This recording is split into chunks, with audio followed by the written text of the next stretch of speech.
Hey there, Knowledge Tick viewers! Today, we're tackling a topic that's been on everyone's minds lately, the impending economic crisis. But don't worry, we've got your back. We'll be diving into Robert Kiyosaki's book, Second Chance, and uncovering some valuable insights to help you navigate these turbulent times. First off, let's address the elephant in the room, money printing.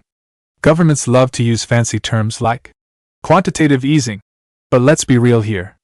They're basically cranking up the money printers and going wild. But here's the thing, folks, every time they do this, the poor and middle class get hit the hardest, while the rich just keep getting richer. It's a story that's been played out countless times throughout history, and it never ends well. History is filled with cautionary tales of money printing gone awry.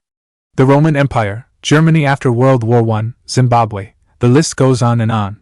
And now, it looks like America is following in their footsteps. Since 1971, when Nixon severed the last link between gold and the dollar, the US has been on a money printing binge. The dollar has lost a staggering 95% of its purchasing power. No wonder people are struggling to keep their heads above water. But here's the thing, it's not just an American problem. In our globalized world, when the US economy sniffles, the rest of the world catches the flu. And with most currencies being fiat currencies, aka fancy pieces of paper, it's only a matter of time before they all come tumbling down like a house of cards.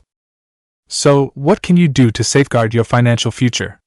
Kiyosaki suggests making the leap from the left side of the cash flow quadrant, employees and self-employed, to the right side, business owners and investors. True wealth is found in assets like real estate, businesses, and commodities. It's time to stop trading your time for money and start making your money work for you. But how do you make that transition? Well, the first step is to educate yourself. Play the cash flow game, attend workshops, devour books. Immerse yourself in the world of financial literacy. And don't be afraid to take the plunge into entrepreneurship. Sure, it might seem like a gamble, but in today's world, relying on a job is actually riskier than being your own boss. Another nugget of wisdom? Don't settle for living below your means. Focus on expanding your means.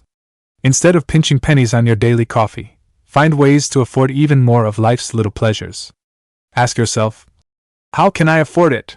And let that question fuel your drive for success. And remember, don't be afraid to stumble and fall along the way. Failure is just a pit stop on the road to success. Think about how many times you wiped out while learning to ride a bike. The same idea holds true for your financial journey. Now I know what you might be thinking. But Knowledge Tick, I'm no financial guru.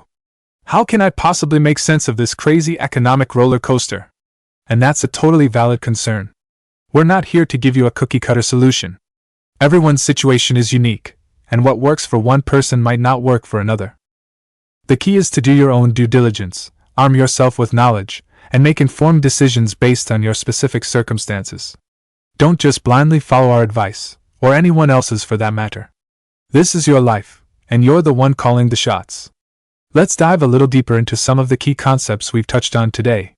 First, let's talk about the cash flow quadrant. This is a powerful tool that Kiyosaki uses to illustrate the different ways people make money.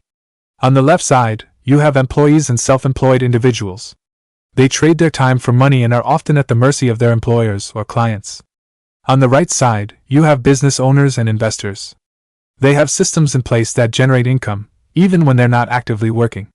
The goal is to move from the left side to the right side of the quadrant. But how do you do that? One way is to start your own business.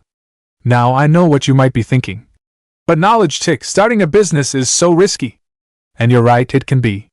But here's the thing, in today's economy, relying on a job is even riskier. Think about it. When you have a job, you're essentially putting all your eggs in one basket. If your employer decides to downsize or your industry takes a hit, you could be out of a job faster than you can say, pink slip. But when you own a business, you have multiple streams of income and more control over your financial destiny. Another way to move to the right side of the quadrant is to invest in assets. This could be real estate, stocks, bonds, or commodities. The key is to look for investments that generate passive income, money that comes in even when you're not actively working. But here's the thing, investing can be intimidating, especially if you're new to the game. That's why education is so important. Read books, attend seminars, and seek out mentors who have already achieved the kind of financial success you're striving for. And don't be afraid to start small. Even investing a few dollars a month can add up over time. Now, let's talk about debt. In today's world, debt is often seen as a dirty word. But not all debt is created equal. There's good debt, and there's bad debt. Good debt is debt that's used to acquire assets that generate income. Think mortgages on rental properties or loans to start a business. Bad debt, on the other hand, is debt that's used to purchase liabilities, things that take money out of your pocket. Think credit card balances for consumer goods or car loans. The key is to use debt strategically. Don't be afraid to take on good debt if it means acquiring assets that will help you build wealth in the long run. But be disciplined about paying off bad debt as quickly as possible. Finally, let's talk about mindset. At the end of the day, your financial success is largely determined by your mindset. Do you have a scarcity mentality, always focusing on what you lack? Or do you have an abundance mentality, believing that there's always more than enough to go around? Cultivating an abundance mentality is key to achieving financial freedom. It means being grateful for what you have, but also believing that you deserve more. It means being open to new opportunities and willing to take calculated risks. And it means surrounding yourself with people who uplift and inspire you, rather than those who drag you down. Thank you for joining us today. If you found this video helpful, don't forget to like, share, and subscribe for more insightful content.